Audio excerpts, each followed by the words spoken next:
अब आउनुहोस् चौथो र पाँचौं श्लोकलाई राम्ररी ध्यान दिएर पहिले पढौं र पढेपछि अगाडिको यसको अर्थ पनि हेरौं। राजविद्याको महिमाको कुरो हो यो। मया ततमिदं सर्वं जगदव्यक्तमूर्तिना मत्स्थाने सर्वभूतानि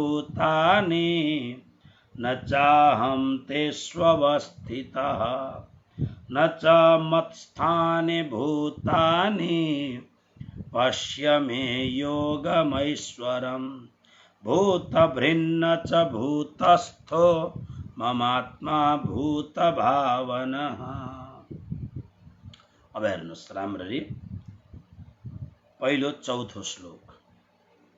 मया ततम इदम, इदम माने यो, सर्वम जगत, यो संपूर्ण जगत, मया म द्वारा, कस्तो भन्दा अव्यक्त मूर्तिना, मेरो अव्यक्त मूर्ति द्वारा, मेरो अव्यक्त स्वरूप द्वारा, अव्यक्त भनेको जो देखिँदैन त्यो स्वरूप द्वारा ततम व्याप्त छ। फेरि हेर्नुस् माथि, इदम सर्वम जगत, यो संपूर्ण जगतको इकाई इकाई सबै नै मया मेरो अव्यक्त मूर्तिना, नदेखिने जुन अव्यक्त स्वरूप हो त्यसबाट ततम व्याप्त छ। सर्वभूतानि मत्स्थानि सर्वभूतानि, सर्वभूतानि भनेको सम्पूर्ण प्राणीहरू। अब यो प्राणीहरूलाई भूत किन भनिन्छ भन्दा आकाश, वायु, अग्नि, जल, पृथ्वी, यो जुन पंच तत्व छ यसलाई भूत भन्ने गरेको छ, पंच महाभूत भनिन्छ यसलाई। त्यसकारणले सर्वभूतानि, सम्पूर्ण प्राणीहरू मत स्थानी, ममा स्थित छन्। मत स्थानी, स्थानी मतलब स्थान, ममा स्थित छन्। च अनि अहम म तेषु न अवस्थितः, तर म त्यसमा स्थित छैन। के भन्नुभयो? सम्पूर्ण प्राणीहरू ममा स्थित छन् तर म सम्पूर्ण प्राणीहरूमा स्थित छैन।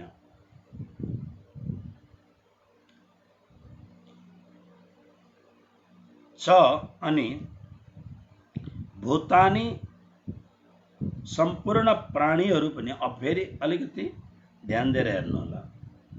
भूतानि सम्पूर्ण प्राणीहरू मत स्थाने न, ममा स्थित छैनन्। मेरो ऐश्वर्यम, ईश्वर सम्बन्धी अलौकिक जुन ऐश्वर्य सम्बन्धी रूप हो त्यो, योगम, योगलाई, पश्यति हेर, योग यहाँ योग शब्द हो सामर्थ्यको लागि, योगलाई हेर। भूत भावना, सम्पूर्ण प्राणीहरूको उत्पन्न गर्नेवाला, भूत माने प्राणीहरू, भावना माने बनाउनेवाला, प्राणीहरूलाई उत्पन्न गर्नेवाला, र भूतभृत, सम्पूर्ण प्राणीहरूलाई, भृत माने भरण पोषण गर्नेवाला, मम आत्मा मेरो स्वरूप, भूतस्थ न, ती प्राणीहरूमा स्थित छैन। अलिकति कन्ट्रोभर्सी जस्तो लाग्छ, तर यसलाई पहिले अर्थ राम्ररी बुझौँ। माथिल्लो लाइन, यो सम्पूर्ण जगत मेरो अव्यक्त मूर्तिले व्याप्त छ। अब अव्यक्त मूर्ति भन्नाले के भनेको यहाँ भन्दा, हाम्रो सनातन धर्ममा दुई प्रकारको परम्परा छ। पहिले म दुई प्रकारको परम्पराको कुरो गरेर अनि फेरि अर्को कुरो गर्छु। दुई प्रकारको परम्परा भनेको एउटा साकार परम्परा अनि अर्को निराकार परम्परा। अब साकार परम्परा भनेको के हो त भन्दा, जो आँखाले देखिन्छ, कानले सुनिन्छ, शरीरले स्पर्श गर्न सकिन्छ, यो भयो साकार। आकारेण सहित साकार, जो आकार, जो देखिन्छ, जो आकार छ, जसलाई इंग्लिशमा फर्म भनिन्छ, आकार सहित भएको। निराकारको अर्थ के हो भन्दाखेरि जो देखिँदैन, देखिँदैन र त्यसलाई चाल पनि पाउन सकिँदैन। जस्तो हावालाई देख्न सकिँदैन, तर फु गर्दाखेरि हामी चाल त पाउँछौँ नि, त्यसरी चाल पनि पाइँदैन। अब आकाश छ, आकाशलाई हामीले हेर्दाखेरि अब जस्तो यहाँबाट त्यो पल्लो कमराको दिवाल र यो म बसेको दिवाल, दुईटा दिवालको बीचको सम्पूर्ण जुन ठाउँ हो त्यो आकाश हो। यो तलको यो भुइँ र माथिको छत, यो बीचको जुन ठाउँ हो त्यो सबै आकाश हो। त्यसकारणले हाम्रो यहाँ एउटा शब्दहरू छ, घटाकाश, मठाकाश, महाकाश भन्ने शब्द छ। घटाकाश हाम्रो भित्र भएको, घट भने हाम्रो भित्र भएको आकाश, अथवा एउटा गाग्रो भित्र भएको आकाश घटाकाश। मठाकाश त्यो गाग्रो भित्र भएको मठ, अथवा त यो कमरा भित्र भएको आकाश। महाकाश जो बाहिर जुन अस्तित्वमा जुन आकाश छ, अनन्त अन्तरिक्ष छ, त्यसलाई महाकाश भनियो। अब आकाश देखिँदैन आँखाले, अब देख्दा खाली जग्गालाई आकाश हो। खाली जग्गा त देखिन्छ तर रूप केही पनि छैन।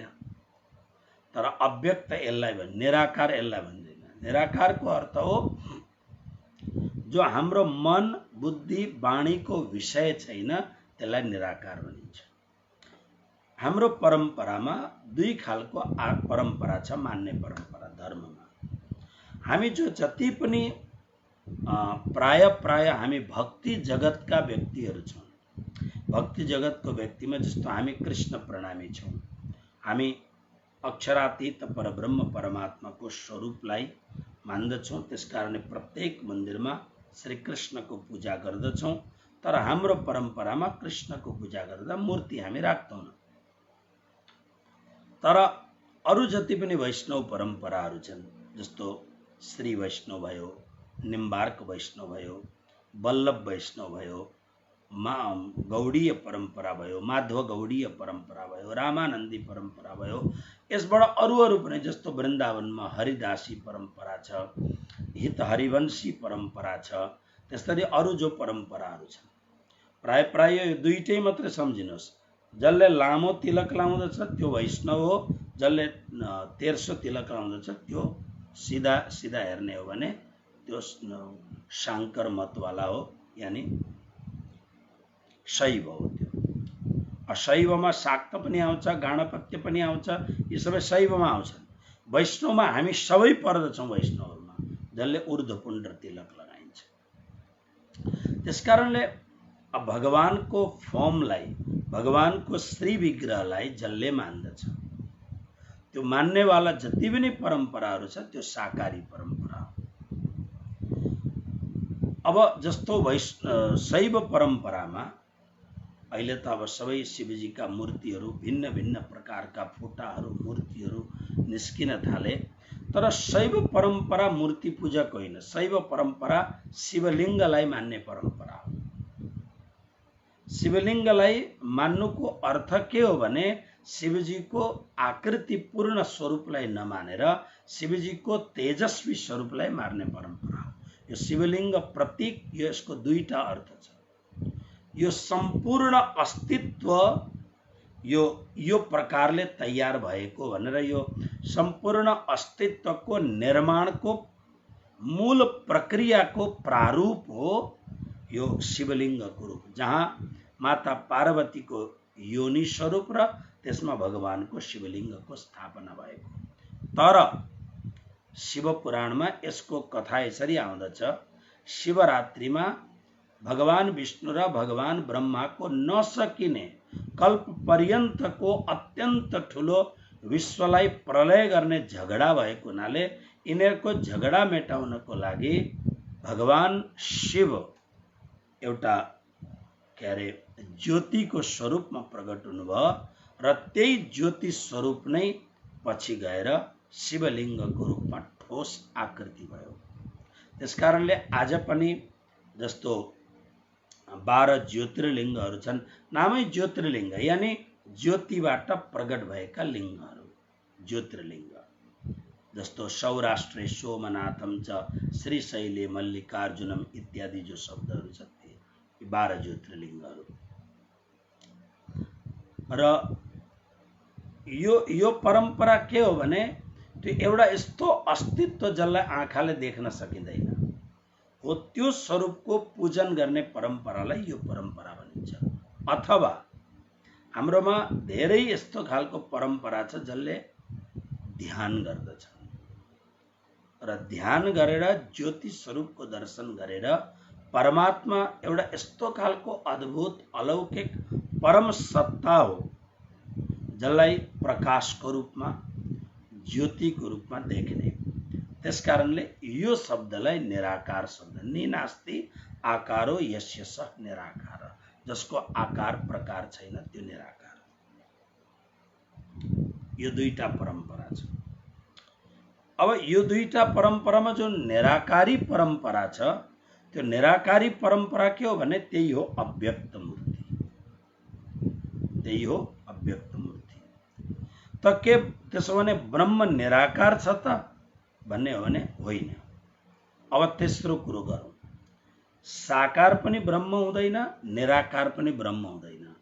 हुँदैन भन्नाले साकारलाई पनि ब्रह्म मानिन्छ, निराकारलाई पनि ब्रह्म मानिन्छ, तर परब्रह्म भन्ने कुरो साकार र निराकारदेखि परको कुरो हो। त निराकार चाहिँ के हो त भनेर महात्माहरूसँग सबैसँग एउटा चर्चा परिचर्चा सत्सङ्गको आधारमा निराकार के हो त, किनभने जो साकार विग्रहलाई मान्ने व्यक्तिहरूले निराकारलाई निन्दा गर्छन्।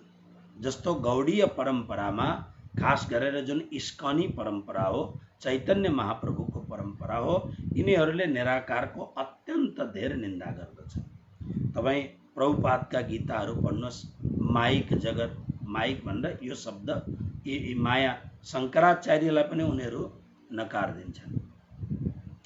यो पनि परम्परा मलाई रुचि भएन, किनभने शङ्कराचार्य जस्तो परम श्रेष्ठ व्यक्ति, एउटा दर्शनको परम आचार्य, साक्षात शङ्कर रूप धारण गरेर आएका शङ्कराचार्य, उनलाई सामान्य व्यक्ति झैँ आफ्नो आस्थालाई परिपूर्ति गर्नका लागि कसैलाई नकार दिनु यो ठिक होइन। त्यसकारणले निराकार के हो त, साकार त साकार छँदैछ, अघि होइन। जस्तो आज हामी कृष्णको कुरो गर्दछौँ, कृष्णको कुरो गर्दा नन्दनन्दन, यशोदानन्दन, वासुदेव, देवकी नन्दन जो कृष्ण हुनुहुन्छ। रामको कुरो गर्दाखेरि दशरथ नन्दन अथवा कौशल्य नन्दन श्रीराम हुनुहुन्छ। यसरी नै अरू पनि तपाईँहरू कुरो लिनुहोस्, यो साकार विग्रह हो। हामी जो मन्दिरहरूमा पूजा गर्दछौँ यो साकार विग्रह हो। श्री कृष्ण प्रणामी धर्मको परम्परामा सिंहासनमा जुन राखेर हामी पूजा गर्दछौँ, अब यो मूल कुरो मूर्ति पूजा भनेको बहुतै एकदम प्रिलिमिनरी कुरो हो, प्रारम्भिक कुरो हो मूर्ति पूजा। शास्त्र पढ्नुहोस्, मूर्ति पूजा भनेको मैले पहिले पनि यो कुरो भनेको छु। मूर्ति पूजा के हो त भन्दा, जस्तो सानो नानीलाई पहिलो खेप स्कुलमा पुगेर त्यो सानो नानीलाई पढाउँदाखेरि क माने कबुतर, ख माने खरगोश, ग माने गमला पढाइन्छ। तर क भनेको कबुतर होइन नि त, क भनेको त कमल पनि हुन्छ, क भनेको त कृष्ण पनि हुन्छ। तर त्यो बालकलाई जान्नका लागि उसले के जानेको छ त, क भन्दाखेरि क माने अब कमल उसले देखेको छ, अनि कमलको एउटा फुल बनाएर क माने कमल है, त्यो नानीको दिमागमा के आउँछ भने कमल भनेको क रहेछ भन्ने आउँछ दिमागमा। हेर्नुहोस्, ग भनेको अब ख भनेको खरायो, किन उसले खरायो देखेको छ, खरायोलाई जान्दछ, अनि ख माने खरायो। उसले सानो नानीको दिमागमा ख याद हुँदैन, उसलाई खरायो याद हुन्छ। तर यही नानी जब पढ्दै पढ्दै उसको पदोन्नति हुँदै जान्छ, ऊ क्लास बढ्दा उसले कमल हराइन्छ उसको दिमागमा। अब उसको दिमागमा क नै मात्रै आउँदछ, कमल अब हरायो उसलाई उसको दिमाग। त्यसरी नै अझै पढ्दै पढ्दै धेरै माथि पुगिसकेपछि शब्द विज्ञान जब ऊ जान्न थाल्दछ, भाषा विज्ञान ऊ जान्न थाल्दछ, तब उसलाई थाहा हुन्छ, ओहो अक्षर भनेको त यो ईश्वरबाट प्रगट भएको दिव्य वाणी रहेछ भन्ने कुरो। नृत्यावसाने नटराज राजो ननाद ढक्काम नवपञ्चवारम उद्धर्तु कामा सनकादि सिद्धा मेतद विमर्शे शिवसूत्र जालम। यो त भगवानबाट प्रगट भएका यी संसारमा एक आपसको परिभाषालाई जान्नका लागि निर्माण भएको अद्भुत अलौकिक अप्रमेय कुरो रहेछ र नै यसको नाम अक्षर। अक्षर भनेको जसको नाश हुँदैन राखेको रहेछ, वर्णमालाको नाम राख्यो अक्षर भनेर राखेको छ। जब भाषा विज्ञानको आधारमा माथि पुगेपछि उसले जान्दछ। त्यसकारणले संसारमा मूर्ति पूजा भनेको क माने कमल भने जस्तो हो। तर जब उसले ज्ञान उसको बढ्दै बढ्दै गएपछि, तर अब मूर्तिलाई हेरेर मूर्तिलाई जानेर, अब यो मूर्ति त मान्छेले बनाएको, तर उसले अब ज्ञानद्वारा के प्राप्त गर्दछ भने गुरु प्रसादे अन्तरपेक्षा सोशोभा वर्णिन जाए। तो एउटा सामान्य कारिगरले माटोको कारिगर होस् या ढुङ्गाको कारिगर होस्, त्यो कारिगरको त औकात के हो? उसले त कलाकृति जान्दछ र छिनेर हथौडी लिएर उसले एउटा राम्रो रूप बनाइदियो। तर जसले अलौकिक विश्व बनायो, त्यो अलौकिक विश्व बनाउने विभूतिलाई एउटा सामान्य कारिगर जसले आफ्नो रोजीरोटी कमाउँदछ, त्यो कारिगरले जति कल्पना गरे पनि कति राम्रो बनाउन सक्दछ। त्यो परमात्मा कस्तो कलाकार छ हेर्नुहोस् त। अहिले लगभग 6-7 अरब मान्छे होलान्। प्रत्येक मान्छे एउटादेखि अर्कोसँग मिल्दैन। अहिले धेरै मान्छेहरू एक आपसको अनुहार मिल्दछ, तर अनुहार मिले पनि धेरैवटा कुरो अलग भइरहेको हुन्छ। तपाईँ 50 जना मान्छे राख्नु, नाक अलग अलग हुन्छ सबको। यति यो जुन फेस छ यही नै अलिकति अलग हुन्छ। घरमा जन्मेका 2टा नानीहरूलाई देख्यो भने के भन्छन्? ओहो यसको नाक चाहिँ बाउको जस्तो रहेछ भन्छन्। अर्कोले भन्छ यसको आँखा चाहिँ आमाको जस्तो रहेछ भन्छन्। अब हेर्नुहोस् त, एउटै साँचाबाट निस्किएका 2टा चैतन्य मूर्तिमा दुई प्रकारको कुरो आउँदछ। आमा बाउ अलग अलग रूपाकृति। जो परमात्माले अरबौं प्राणीहरूका अलग अलग फर्म बनाउन सक्दछ, त्यो परमात्माको स्वरूप, त्यो जुन प्रेरणा दिने परमात्माको विश्वोत्पत्त्यादि हेतवे, त्यो हेतु रूप जुन परमात्मा हो, शास्त्रको आधारमा हेरेर एउटा कारिगरले बनाउँदा परमात्मा त्यति मात्रै राम्रो छ र? यो एउटा प्रतीक हो। क माने कमल भने जस्तो मात्रै हो। तर संसारमा आफूलाई घोर सनातनी मान्ने जो व्यक्तिहरू छन्, उनीहरू यो कुरो बुझ्नै सक्दैनन्। उनीहरू त त्यही क माने कमल नै मात्रै भनेर बसिरहन्छन्। तर प्राणनाथजीले एक स्टेप अगाडि बढेर के गरिदिनु भयो भने ज्ञानको पूजा गर, नलेजको पूजा गर। त्यसकारणले ग्रन्थ पूजा राखिदिनु भयो। तर प्राणनाथजीले के भन्नु भने यो ग्रन्थ पूजा भनेको यो कागजको जुन एउटा थुप्रो छ यसलाई पूजा गर्ने होइन नि। हाम्रोमा पनि घोर कर्मकाण्डीहरू छन् कि छैनन्? घोर कर्मकाण्डीहरू छन्। अब हाम्रो एउटा व्यक्तिले के भन्छ, ओहो मोजा नलगाइकन आरती गरे राम्रो हो, मोजा नलगाइकन स्वरूप साहेब पढे राम्रो, ओके। तर जहाँ 8 महिना बरफ पर्दछ, यदि त्यहाँ अलिकति पनि हेलचेक्रै गर्ने बित्तिकै, क्यानाडामा हाम्रो चेलाहरू गइरहेछन्, क्यानाडाको पल्लो भागमा, त्यहाँनेरि हस्पिटलमा यति मान्छे जान्छन्। किन भन्दा अलिकति लापरवाही गर्नाले उम्लो बाहिर निस्क्यो, उम्लो त्यो बरफले एकदम ठोस बनाइदियो, अब काट्नु पर्ने भयो। मान्छेहरू हस्पिटल जान्छन् अङ्ग काट्नका लागि। किन? अलिकति लापरवाही भयो अथवा अलिकति अन्यल भयो, केही भयो भने जहाँ बरफ पर्दछ, जहाँ एकदम अप्ठ्यारो छ, त्यहाँ के गर्ने? त्यहाँ यो थोडी हुन्छ जस्तो साउथमा पण्डितहरू नाङ्गै पूजा गर्छन्। एउटा मन्दिरमा साउथमा गएको, हामीलाई भन्यो यो माथिको कुर्ता खोल्नुपर्छ र मात्रै भित्र जान पाइन्छ। हाम्रोमा एकजना हाम्रो मित्र हुनुहुन्थ्यो, उहाँले म त खोल्दिनँ, किनभने उहाँको शरीर अलिकति एक्सिडेन्ट भएको हुनाले अलिकति अप्ठ्यारो शरीर छ उहाँको। उहाँले कुर्ता खोल्न मान्नु भएन, उहाँ जानु भएन। तर मलाई धेरै आस्था कहीँ पनि जाँदाखेरि, भले कुनै पनि देवी देवताको होस्, एकपल्ट त भित्र जान मलाई इच्छा हुन्छ, म त टक्कै खोल्दै नाङ्गै एकदम लगाएर धोती लगाएर जान हुने तर कुर्ता लगाएर जान नहुने, कस्तो खालको कुरा। ठिक छ, परम्परा हो, मान्नु पर्दछ, मान्यो हो कि। अब तर ऊ त दक्षिण भारत जहाँ अत्यन्त गर्मी हुन्छ त्यहाँ छ। अब यही कुरो केदारनाथमा पूजा गर्नेले मान्न सक्दछ? मतलब उनीको यति उनको ठुलो थुप्रो भएको बलियो न बलियो लाउनु पर्दछ। कति मान्छे अत्यन्त रूढिवादीले युक्त भएका मान्छे हुन्छ। प्राणनाथजीले किताब पूजन गराउनुको मतलब किताब पूजा गराएको होइन, ज्ञानको पूजा गरेको। तर ज्ञान दिने गुरुको जसरी मान्यता छ, किताब पनि गुरु हो, टीका गुरुणाम गुरु, ग्रन्थ पनि गुरु हो। त्यसकारणले हेर्नुहोस्, विदेशमा तपाईँ जानुहोस्, किताब लात्ताले हान्छन्, किताबलाई लात्ताले हान्छन्। मतलबै छ उनीहरू किताबलाई जस्ट अन्ली बुक मान्दछन्, तर हामी किताबलाई प्रणाम गर्दछौँ, किनभने किताबले पनि एउटा गुरु।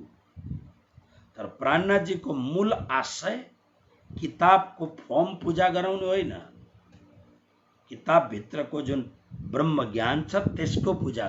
त्यसकारणले प्राणनाथजीको सिद्धान्तमा, प्रणामी सिद्धान्तमा ग्रन्थ पूजा होइन, पढ्नुहोस्, मानसिक पूजाको महत्व छ, जसलाई शास्त्रमा सर्वोत्तम पूजा मानिन्छ। उत्तमा मानसी पूजा, सर्वोत्तम पूजा हो मानसी पूजा। त परमात्मा निराकार छन् भन्नुको अर्थ के हो त भन्दाखेरि साकार, यो एउटा साकार स्वरूप छ, त्यो साकार स्वरूप देखिन्छ। भोलि यो साकार स्वरूपको अस्तित्व रहँदैन, तसर्थ विद्वानहरूले, मनीषीहरूले, तत्त्वज्ञहरूले निराकारलाई ब्रह्म बनाए। भाइ यत्रो ठुलो अस्तित्व बनाउने छ, तर आँखाले देख्न सकिँदैन, बोलेर उसलाई जान्न सकिँदैन, मन र वाणीदेखि, विषयदेखि पर छ, शब्दातीत छ।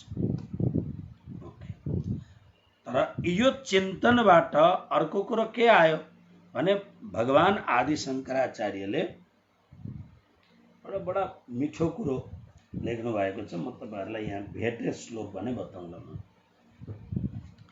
बडा मिठो कुरो लेख्नु भएको छ। यो श्लोकहरु बिर्सिन थाले।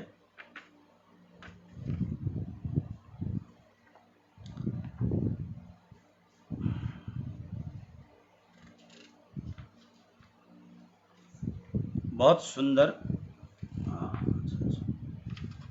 साकार साकार भयो, निराकार निराकार भयो।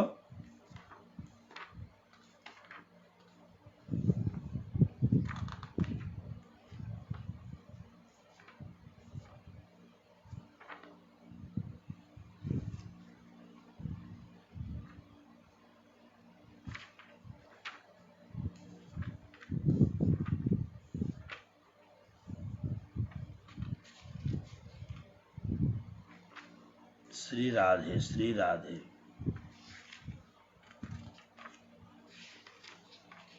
श्लोक मैले अलिकति पूरा मलाई याद त छ, तर पूरा अलिकति मलाई याद भएन। साकारस्य विनाशोस्ति निराकारस्य शून्यत्वात् उभय वस्तु।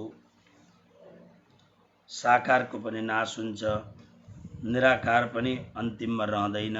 यो वज्रसूची वेदान्तको श्लोक पंडित कृष्णदत्त शास्त्रीजीले आफ्नो ग्रन्थमा उल्लेख गर्नुभएको छ। भेटे भने तपाईहरुलाई म यहाँ सुनाउँछु। नभएदेखि पनि यसको मूल कुरो यही नै हो कि साकारको पनि नाश हुन्छ, निराकारको पनि, वास्तवमा निराकार पनि अवस्तु हो।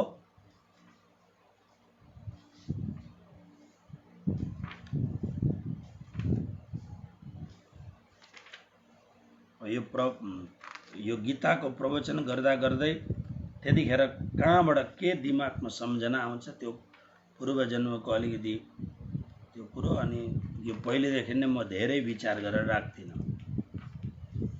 कृष्ण कन्हैया लाल की जय। यहाँ पछि भेटे भने म तपाईहरुलाई त्यो पूरा सुनाउँदछु। वज्रसूची वेदान्तमा शंकराचार्य जुन कुरो भन्नुहुन्छ, मूल त्यसको अर्थ यही हो कि साकारको विनाश हुन्छ, निराकार त वास्तवमा त्यो शक्ति मात्र हो भने जसले यत्रो यो ब्रह्माण्ड बनायो, त्यो ब्रह्माण्ड बनाउने यो अनन्त कोटि ब्रह्माण्ड साकार चीज बनाउने ब्रह्म कसरी निराकार हुन सक्दछ? त्यसकारणले यो दुईटैबाट अलग, साकारस्य विनाशोस्ति निराकारस्य शून्यत्वात् शून्यस्य च अवस्तुत्वात् उभय पक्ष विभिन्नम वस्तु ज्ञानम मोक्षः। जति पनि साकार पदार्थहरू छन् ती सबै सावयव माने अंग प्रत्यंग सहित भएको हुनाले ती नश्वर छन्। निराकार शून्य भएको हुनाले सच्चिदानन्द स्वरूप हुन सक्दैन। बडा मिठो तर्क दिएको छ। निराकार अब हामी के भन्छौं? सच्चिदानन्द रूपाय अथवा चिदादित्यम किशोरांगम परे धाम्नि विराजितम स्वरूपम सच्चिदानन्दम निर्विकारम सनातनम। भनेपछि अब निराकार भन्नुको अर्थ जसमा फर्म छैन, आकारै छैन, फेरि सच्चिदानन्द रूपाय कसरी भन्ने? अप्ठ्यारो हुन्छ। त्यसकारणले निराकार शून्य भएको हुनाले सच्चिदानन्द स्वरूप हुनै सक्दैन। त्यसकारणले के हो त भन्दा ब्रह्म साकार र निराकार दुईटै वस्तुदेखि अलग छ। यो वज्रसूची वेदान्त मा भगवान आदि शंकराचार्यको पद हो। फेरि एकपल्ट म हजुरहरूलाई सुनाऊ। साकारस्य विनाशोस्ति। साकार त छ तर भोलि रहँदैन। जस्तो आज हामी छौं, भोलि रहँदैनौँ। हामी मात्रै होइन, आज हामी रामको अस्तित्वको विषयमा हामीले सुन्यौं। हिजो अस्ति 5 तारिक अगस्तको 5 तारिकको दिन यो हिन्दू समाजको लागि, सनातन धर्मावलम्बीहरूको लागि यो विश्वको ऐतिहासिक दिवस थियो। किन ऐतिहासिक दिवस थियो भन्दा भारत सनातन धर्मावलम्बीहरूको देश, तर प्रलोभनले गर्दा जयचन्द जस्ता देशद्रोही व्यक्तिहरू यहाँ आए र बाहिरबाट आएका लुटेराहरूले यहाँ भएका जुन देशद्रोहका मतलब आफ्नो स्वार्थलाई मात्रै महत्त्व दिने, यहाँ भारतमा तपाईहरुलाई नेपालीहरुलाई सबैलाई थाहा छैन होला, जयचन्द एउटा यो प्रसिद्ध नाम हो। कुनै पनि नेताले कसैले पनि भाषण गर्दाखेरि जयचन्द शब्द कोही संसारमा अत्यन्त देशद्रोही गर्ने, देशलाई ठग्ने, देशलाई घात गर्ने कुनै पनि व्यक्तिको यदि उदाहरण दिनु पर्यो भने जयचन्द भन्ने नाम आउँछ। जयचन्द नाम गरेको एउटा बहुत ठुलो राजा थियो। त्यो राजालाई मुसलमानहरूले आफ्नो बनाए, मतलब उसलाई प्रलोभन दिएर आफ्नो बनाए। अनि त्यही जयचन्दले गर्दाखेरि भारतमा अत्यन्त धेरै मुसलमानहरूले लुट्न सक्ने सम्भव भयो। घरका भेदी लंका ढावे भनाइ छ।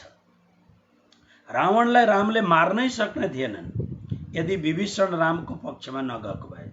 विभीषणलाई थाहा थियो रावणको मृत्यु कहाँ लुकेको छ भन्दा। जतिवटा टाउको काटे पनि रावण मर्दै थियो। विभीषणलाई मात्रै थाहा थियो रावण कसरी मर्छन् भनेर। रावणले लात हानेर विभीषणलाई निकाल्दियो। निकालेपछि विभीषण दाजुको भएन, तर दाजुको शत्रुको चाहिँ विभीषण आफ्नो भए। त्यसकारणले मार्यो। घरका भेदी लंका ढावे। त्यसकारणले जयचन्दको नाम आउँछ। ओके, तर तपाईं हेर्नुहोस्, अस्ति रामको शिलान्यास भयो, राम मन्दिरको, र यसमा हाम्रो सम्प्रदायमा पनि धेरै सन्तहरूले र बाहिरका सबै सन्तहरू मात्र नभएर बुद्धिजीवीहरूले एउटै कुरो भने कि यो हजारौं वर्षदेखि सनातन धर्ममाथि विदेशी आक्रान्तहरूले अथवा तथाकथित सेक्युलर मान्ने व्यक्तिहरूले सनातन धर्ममाथि जुन अत्यन्त अत्याचार गरेको थियो, त्यो अत्याचारको समाप्तिको पहिलो इँटा राखिएको राम मन्दिरको नाममा भनेर बहुत राम्रो कुरो गरेको छन्।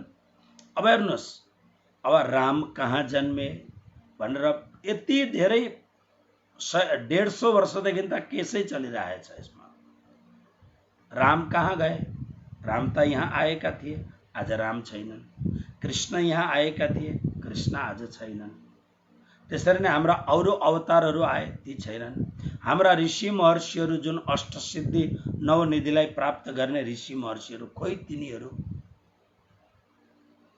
त्यसकारणले यो साकार जस्तो हाम्रो छ, हामी सानो साकार हौं, उनीहरू ठुलो साकार हुन्। तर साकार किनभने साकार नाश हुन्छ, यानी साकारमा परिवर्तन हुन्छ नै हुन्छ।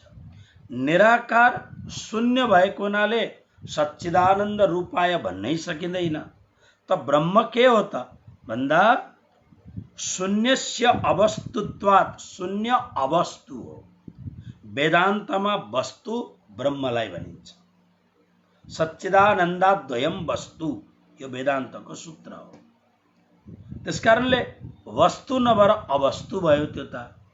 त्यसकारणले यो वज्रसूची वेदान्तमा लेखेको छ, उभय पक्ष विभिन्नम वस्तु ज्ञानम मोक्ष।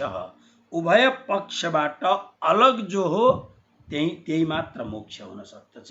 यसलाई के गर्ने त भन्दा यसलाई शुद्ध साकार भनेर नाम दिएको छ।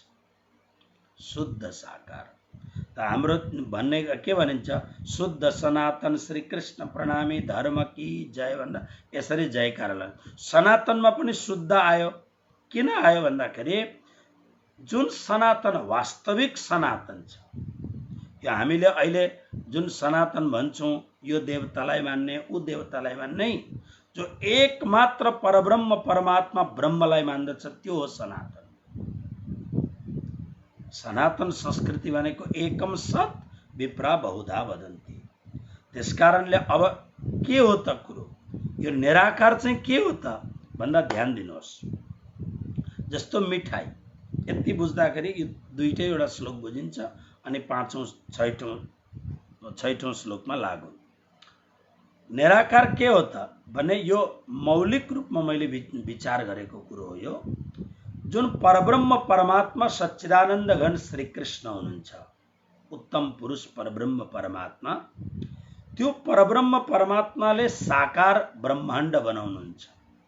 अब साकार ब्रह्माण्डमा नारायण भगवान हुनुहुन्छ, महत्त्व छ, सबै कुरो छ। यहाँ ब्रह्मा विष्णु महेश इन्द्र चन्द्र वरुण कुबेर मान्छे किरा फट्याङ्ग्रा हात्ती गाई भैँसी इत्यादि यो जो पनि यो सम्पूर्ण विश्व छ, यो साकार भयो, यो सर्जन भयो। त्यो ब्रह्मले यो सर्जन बनाउँदाखेरि केले बनाउने त भन्दा शक्तिले बनाउनु पर्यो। त्यसकारणले निराकार के हो त भन्दा परब्रह्म परमात्माको यो जुन अखिल ब्रह्माण्डको सर्जन गर्ने जुन शक्ति हो, त्यो सर्जन गर्ने शक्तिको नाम हो निराकार। मतलब भन्दा जस्तो एउटा मिठाई तपाईले देख्नुभयो, पेडा। अब पेडा के हो त भन्दाखेरि पेडा दुधको खोवा बनाइन्छ अनि खोवामा चिनी पनि मिलाएर अनि त्यसलाई एउटा आकृति दिएर पेडा बनाइन्छ। हामी के भन्छौं, पेडा दे दो भन्छौं, पेडा लियो। तर त्यो पेडा खाँदाखेरि जुन मिठास हुन्छ नि, पेडा देखिन्छ तर मिठास देखिन्छ? मिठास त देखिँदैन। हामी चिनी खान्छौं, गुड खान्छौं, गुड खाँदाखेरि गुडको डल्लो देखिन्छ, तर गुडको डल्लो भित्र जुन मिठास छ त्यो त देखिँदैन। बस त्यही हो निराकार। नि नास्ति आकार यस्य स निराकार। परब्रह्म परमात्मालाई हामी किन देख्न सक्दैनौं त भन्दा पहिलो नम्बर यो जुन अस्तित्व, यो जुन ब्रह्माण्ड छ, यो ब्रह्माण्डले परब्रह्म परमात्माको स्वरूपलाई अचिभ नै गर्न सक्दैन। त्यो परब्रह्म परमात्मा यो जगतमा आउँदा यो जगतले थाम्नै सक्दैन। जसरी गंगाले ब्रह्माको कमण्डलुबाट यहाँ आउँदाखेरि जब भगीरथले अत्यन्त आवाहन गरेपछि गंगा आउन तयार भइन्, तर गंगाले के भनिन्छन् भन्दा म ब्रह्माको कमण्डलुबाट सिधै आएँ भने पृथ्वीले मेरो वेग थाम्न सक्दिनन्। यानी पृथ्वी स्वयं रसातलमा गएर फेरि पुग्छिन्। त्यसकारणले भगीरथ मलाई ल्याउनको लागि तिमी पहिले प्रयत्न गर कि मेरो जुन छाँगो छ, मेरो जुन माथिबाट आउने प्रवाह छ, त्यो प्रवाह पहिले काहीँ रोक्नु पर्दछ। अनि माथिबाट झ्याम्मै आउँदाखेरि त प्रवाहको वेग अत्यन्त बलवान हुन्छ। त्यो बलवानलाई रोकेर तपाईहरुले घट्टा देख्नु भएको छ। गाउँ घरमा आज पनि पहाडतिर घट्टा हुन्छ। घट्टाबाट बिजुली पनि बालेको हुन्छ अनि आटाहरू पनि पिस्छन् घट्टामा। त्यो घट्टा जति पानीको वेगको प्रवाह हुन्छ त्यति घट्टा राम्रो चल्दछ। त्यो जुन टर्बाइन छ त्यसलाई राम्ररी चलाउनु पर्दछ। त्यो पानीको प्रवाहले वेगले चल्ने हो। गंगाले भनिन् मेरो वेग पृथ्वीले थाम्न सक्दिनन्।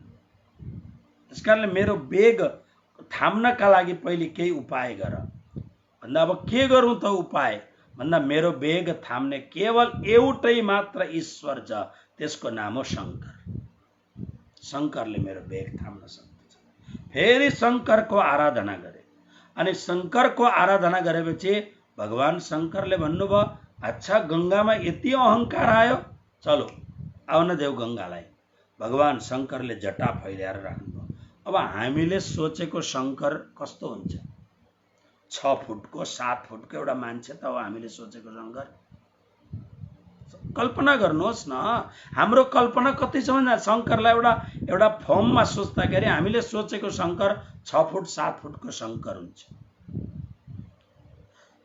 पृथ्वीले जसको वेग थाम्न सक्दिनन् त्यो गंगाको प्रवाह 6-7 फुटको एउटा अग्लो एउटा फर्मले आफ्नो केस फैलाउँदा कति चाहिँ फैलाउने? हामीले साई बाबाको केस देखेको छ। हिजो आजका नयाँ साई बाबाहरूको केस देखेको छ। यसो झ्याममा एउटा मोटिभेसन एउटा मान्छेले त्यसको झ्याङ परेको केस छ, परेवाले गुण लगाउन सक्ला त्यत्रो होला हामीले सोचेको। तर भगवान शंकरले गंगाको प्रवाहलाई आफ्नो जटामा लिएर गंगालाई हराइदिनु भयो भन्दा त्यो शंकर के हो? त्यो शंकरको कत्रो रूप छ। अनि त्यो शंकरको जटामा आएर गंगा हराइन् बिलाइन् र गंगा जटा बाँधेर बस्नुभयो भगवान शंकर।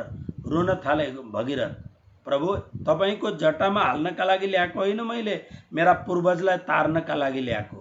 ओहो। अनि भूत भावन भगवान शंकरले एउटा सानो धारा आफ्नो जटाबाट छोडिदिनु भयो। आज जो गंगा छिन्, म त गौमुख गएर आएको हुँ। गौमुख गंगोत्रीबाट पनि अझै धेरै 1.5 दिन हिँड्नुपर्छ र मात्रै गंगा भेटिन्छ। जहाँबाट गंगा आउँदछिन्, गाईको मुख जस्तो एउटा ठाउँ छ, त्यहाँबाट गंगा बाहिर निस्किन्छन्। त्योभन्दा पहिले गंगा पुरिएकी हुन्छ। गंगाको प्रवाह,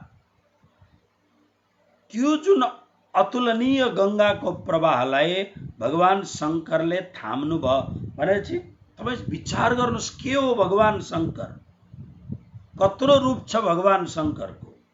त्यसकारणले त्यो जुन परम साकार जुन हो, परम अस्तित्व जुन हो, शुद्ध साकार जुन, शुद्ध सनातन साकार जुन ब्रह्म छ, त्यो ब्रह्म यहाँ आउँदैन। किन आउँदैन भने यो जग्गाको अस्तित्वले त्यो परब्रह्मको तेजलाई, त्यो परब्रह्मको तेजस्वितालाई यसले झेल्नै सक्दैन। त्यसकारणले जब यो पृथ्वीमा आउनु पर्दा त्यो निराकार तत्त्वलाई यानी त्यो शक्ति तत्त्वलाई साथमा लिएर कुन ठाउँले कस्तो रूप भएर आउनुपर्छ त्यो शक्तिले तयार। जस्तो अब श्यामजीको मन्दिरमा देवचन्द्रजीलाई दर्शन दिन आउने त्यही मूल स्वरूप आएको।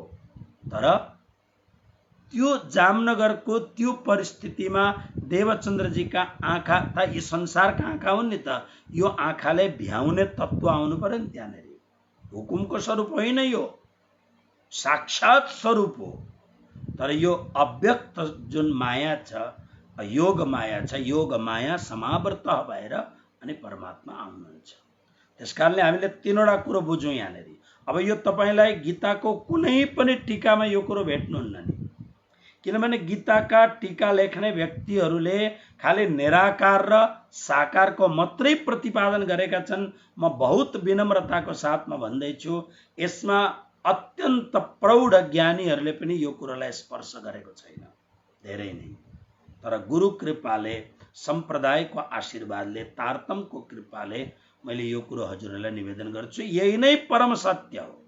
यानी तीनवटा कुरो भयो, एउटा साकार, एउटा निराकार र उभय, या शंकराचार्यले के भन्नुभयो, उभय पक्ष विभिन्नम वस्तु ज्ञानम मोक्ष। त्यसकारणले यी दुईटैबाट भिन्न, अलग्गै, साकार भन्दा पनि अलग, निराकार भन्दा पनि। उत्तम पुरुषको वर्णन गर्दा कृष्णले गीतामा के भन्नुभएको छ, पढ्नुहोस्। यस्मात् क्षरम अतीतः, क्षरदेखि अतीत छु म। अक्षरात् अपि उत्तम, अक्षरदेखि पनि उत्तम छु म। क्षरात् अतीत, अक्षरात् उत्तम त के हो त भन्दा पुरुषोत्तम। अब क्षरलाई हेरेर, यानी क्षर भनेको सानो कमिलादेखि लिएर भुसुनादेखि लिएर नारायणसम्मको अस्तित्वलाई क्षर भनिन्छ। र यो सम्पूर्ण अस्तित्वको ब्रह्म मालिक हो नारायण भगवान। अपरम्पार अतुलनीय शक्ति नारायण भगवानमा छ। त्यो नारायण भगवानदेखि पनि अतीत, नारायणले पनि जसलाई भेट्न सक्दैनन्, अतीत पर। अक्षरात् असंख्य नारायण बनाउने, असंख्य नारायणका अनन्त कोटि ब्रह्माण्ड बनाउने, अनन्त कोटि ब्रह्माण्ड भन्दैछु नि। म शिरडी गएको बेला, म त्यहाँ नजदिक जानु पर्यो, मेरो भावना हुन्छ जहाँ पनि नजदिकमा कुनै दिव्य कुरा छ भने हेरेँ। शिरडी जाने मौका मिल्यो, शिरडी साई बाबाको दर्शन गरेँ मैले। आज विश्वले पुजेको छ, गएँ म। कस्तो मिठो संयोग भयो भने हामी थुप्रै थियौँ। म थिएँ, श्यामानन्दजी महाराज हुनुहुन्थ्यो, मोहन प्रियाचार्यजी हुनुहुन्थ्यो। हाम्रो एउटा उज्जैनमा कार्यक्रम थियो हाम्रो, अनि हामी गयौँ। तर हामी जब भित्र पस्यौँ, ठ्याक्कै आरतीको बेला भएछ, गेट बन्द भयो। गेट बन्द भएपछि अब त्यहाँ 2 मिनट भन्दा धेरै उभिन पाइँदैन, त्यति भिड हुन्छ। तर आधा घण्टासम्म उभिने मौका पाए, बिल्कुल नजदिकमा। साधु भएको हुनाले रोक्दैनन् धेरै जसो। बहुत राम्रो छ। भारतमा प्राय धेरैवटा मन्दिरहरूमा साधु भएको हुनाले साधु ड्रेस, साधु भेष देख्ने बित्तिकै स्वामीजी अंदर आओ। महाकाल बाबाको दर्शन गर्न गएमा उज्जैन। यति लामो लाइन, मलाई देख्ने बित्तिकै बाबा आप तो अंदर जाइए भनेर फटाफट भित्र लिएर गए। बडो राम्रो कुरो छ। त्यहाँ जाँदाखेरि त्यहाँ माथि के लेखेको रहेछ भने, अनन्त कोटि ब्रह्माण्ड नायक भनेर शिरडी बाबालाई लेखेको रहेछ। म छक्क परे। यो एउटा चमत्कारिक मान्छे, चमत्कार थियो। धेरै मान्छेलाई राम्रो गर्यो उसले। तर एउटा मान्छेको लागि मान्छेहरूमा जब आस्था जाग्दाखेरि कत्रो ठुलो शब्द लेखेको छ, त्यो शिरडी बाबालाई पनि थाहा छैन होला मलाई यस्तो लेखेको छ भनेर। यो संसारको एउटा सामान्य सिद्धि, अणिमा, महिमा, गरिमा, प्राप्ति, प्राकाम्य, ईशित्व, वशित्व, 8वटा सिद्धि मतलब एउटा सामान्य सिद्धि। तर त्यो मान्छेले, त्यो साधुले, त्यो एउटा चमत्कारिक मान्छेले आफ्नो सिद्धिलाई पेट भर्नमा लगाएन, समाज कल्याणमा लगायो। अनि समाज कल्याणमा लगायो। समाज कल्याणमा लगाएको हुनाले हेर्नुहोस्, तपाईमा कुनै पनि कुरो छ, त्यो कुरोलाई खालि आफ्नै पेट भर्न, आफ्नै परिवार पाल्न, आफ्नै शरीरमा मात्रै पाल्न तपाईले गर्नु भने तपाईको केही पनि समाजमा नाम हुँदैन। तर तपाईमा भएको कुरालाई अलिकति बाँड्न थाल्नुहोस् त। परतिर परतिर छर छिमेकी त अरे उहाँ त बहुत दानी हुनुहुन्छ, त्यसलाई विकास गर। हाम्रो साधु समाजमा हाम्रो एउटा प्रचारक, राम्रो प्रचारक, इंग्लिश अहिले हाम्रो प्रचारकहरुमा इंग्लिश बहुत कम्ती बोल्न जान्दछ। राम्रो इंग्लिश बोल्न जान्ने प्रचारक, वाणीको तालिम पनि राम्रो लिएको, शान्ति पनि गुरुकुलमा गएर 2 वर्षसम्म पढेको प्रखर मान्छे, पहिलो नम्बर त उसले के गरे भने विवाह गरे। विवाह गरेर पनि केही फरक पर्दैन, पण्डित पुजिन्छ, पण्डितिनी पनि पुजिन्छन्। पण्डितलाई कुर्ता सुरुवाल मिल्छ, अघि पण्डितिनीलाई साडी मिल्छ। अब हामी त कथा गर्न गयौँ भने हामीलाई त खालि लिफाफामा अलिकति दान मात्र। पण्डितिनी गयो भने त औँठी पनि मिल्छ, काइयो पनि मिल्छ, तेलको सिसी पनि मिल्दछ। पण्डितिनीहरूको त गजब हुन्छ तर रमिता राम्रो। तर आज यो मान्छेको यति प्रखर ज्ञानी भएर पनि आज यो मान्छेको कथा कसैले लाउन चाहदैन, एकदम प्रत्यक्ष कुरो गरेको। कारण के हो भनेर मैले एनालाइसिस गरेको, अतिशय लोभी। कृष्ण कन्हैया लाल कि अतिशय लोभी, आमा बाउको पनि सेवा नगर्ने, लोभको पराकाष्ठाले गर्दा उसमा भएको ज्ञान बिक्री हुनै छोड्यो।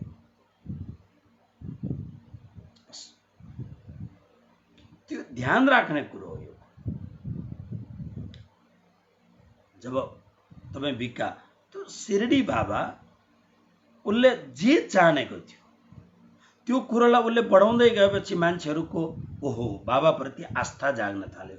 अनि तपाईहरुले एउटा ढुङ्गो राखेको हुन्छ, कहीँ त्यो ढुङ्गोमा सिन्दुर लगाएर त्यहाँनिर नरिवल चढाउँदा मान्छेहरू त्यहाँ गएर भाकल राख्न थाल्छन्, भाकल पुरा हुन थाल्छ। त्यो एउटा ढुङ्गाले तपाईहरुको भाकल पुरा गर्दछ, एउटा रुखले तपाईहरुको भाकल पुरा गर्छ भने भगवानले बनाएको जीता जागता मान्छेले आफ्नो पूरा जीवन संसारको सेवाको लागि लगाइदियो भने सारा संसारले आशीर्वाद दिन थाल्दछ। त्यो मान्छेमा दिव्यता आउँछ, देवत्व आउँछ, त्यो मान्छेमा देवताको रूपमा ऊ कहलाउँदछ। उसको भोलि मन्दिर पनि बनिन्छ, पूजा पनि हुन्छ। ओके, त्यो मान्छेको लागि लेखेको रहेछ अनन्त कोटि ब्रह्माण्ड नायक सच्चिदानन्द परब्रह्म परमात्मा शिरडी बाबा ल्याएछ। गजब छ। एउटा सानो चमत्कार देखाउने मान्छे, सानो त हामीभन्दा ठुलो चमत्कार देखाउने। जब एउटा मान्छे अनन्त कोटि ब्रह्माण्ड श्रद्धाको अतिरेक, योभन्दा अतिरेक अरू केही हुनै सक्दैन भने सारा शास्त्रमा, वेदमा, उपनिषदमा, गीतामा जब भनेको छ यस्माक्षरमतीतोह मक्षरादपिचोत्तम अतस्मि लोके वेदे च प्रथित पुरुषोत्तम भने त्यो परब्रह्म परमात्मा शुद्ध साकार परब्रह्म परमात्मालाई भनेको छ। क्षरदेखि अतीत यानी नारायणदेखि पर त्यो परब्रह्म परमात्मालाई अनन्त कोटि ब्रह्माण्ड नायक भन्नु सार्थक हुन्छ। र त्यो चिज हो, त्यसलाई हामी यसरी भनौँ शुद्ध साकार। तीनवटा कुरा हामीले जान्यौँ, शुद्ध साकार, निराकार र साकार। यसलाई अलिकति अरू एनालाइसिस भोलि पनि टाइम मिल्यो भने गरौँला, अहिले थुप्रो समय भइसकेछ। र आजको श्लोक यति नै श्लोक राखौँ। आज म 3-4वटा अरू श्लोक गर्न चाहन्थे तर भएन। मया ततमिदं सर्वं जगदव्यक्त मूर्तिना मत्स्थानी। अब त्यसकारणले यो परमात्मा के भन्नुहुन्छ भने मेरो अव्यक्त मूर्तिले, माने कृष्ण भन्दै हुनुहुन्छ मूल स्वरूपमा, मेरो अव्यक्त मूर्तिले भनेको मेरो निराकार रूपी जुन मूर्ति हो, सेवा गर्ने संसारको जुन त्यो सर्जन विसर्जन गर्ने जुन स्वरूप हो, निराकार स्वरूप, माया स्वरूप, योग माया स्वरूप, जे तपाईलाई हो त्यो मूर्ति सर्वत्र व्याप्त छ। उसमा सबै कुरो छ तर उसमा माया छैन इत्यादि कुराहरू छन्। यसको फेरि भोलि अलिकति व्याख्या गरेर यसलाई अरू प्रश्न बनाउला। बस यिनै शब्दहरूको साथमा आज श्रीमद् भगवद् गीताको पावन प्रसङ्गलाई म यहाँ विश्राम गर्न चाहन्छु।